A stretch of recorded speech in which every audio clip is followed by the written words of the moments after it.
Understanding solder joint, an English language explainer. Hello everyone, and welcome to today's English learning video.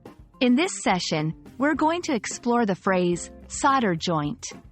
Whether you're into electronics or just curious about this technical term, by the end of this video, you'll know exactly what it means and how to use it in a sentence.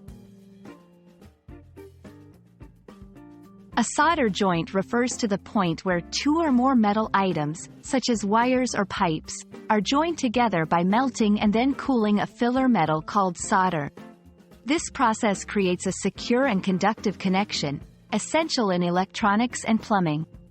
Think of it as a sort of metal glue that binds components together.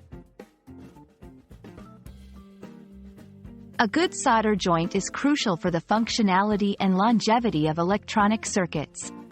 It ensures electrical continuity and strength. If a solder joint is weak or poorly made, it can lead to circuit failures or even hazards. Therefore, knowing how to recognize and describe a good solder joint is vital for anyone in the field of electronics. When discussing solder joints, certain adjectives are useful.